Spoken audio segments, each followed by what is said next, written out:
Corona virus کی کارستانیت تو دیکھیے کہ رومانویت، انسانیت، مزاج پرسی اور عقیدت کے اظہار میں کہے گئے اشعار اب کووڈ-19 کورونا وائرس کے مفہوم سے سمجھے اور پڑھے جا رہے ہیں۔ شعر دیکھیے، تیرا ملنا خوشی کی بات سے، تجھ سے مل کر اداس رہتا ہوں۔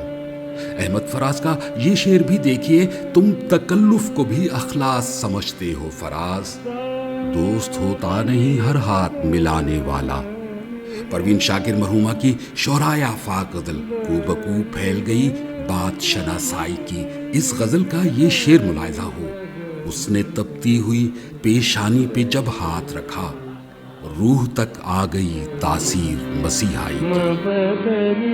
غارت ہو کورونا وائرس، پھول محبت کا اظہار ہے مگر کوئی خرید ہی نہیں رہا۔ یہ لوگ آپس میں ملتے تھے، گلے ملتے تھے، ایک دوسرے کو پہناتے تھے۔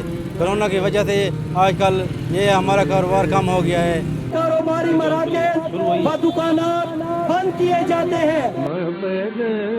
یہ غارت غریبی تو دیکھیے کہ سرکار کاروبار بند کراتے ہوئے یوں گویا ہے، یوں ہی بے سبب نہ پھرا کرو، کوئی شام گھر بھی رہا کرو، وہ غزل کی سچی کتاب ہے، اسے چپ کے پڑھا کرو، کوئی ہاتھ بھی نہ ملائے گا جو گلے ملو گے تپاک سے، یہ نئے مزاج کا شہر ہے، ذرا فاصلے سے ملا کرو۔ ان حالات میں کورونا کا رونا رونے سے بہتر ہے کہ خود کو بدلو، گھر میں رہو، محفوظ رہو۔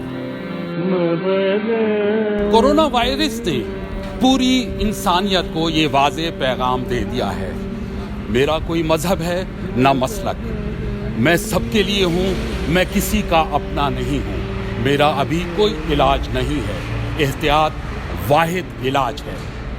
کیمرامین عدنان رضا کے ساتھ سعید اللہ مروت، جیو نیوز، ڈیرہ اسماعیل خان۔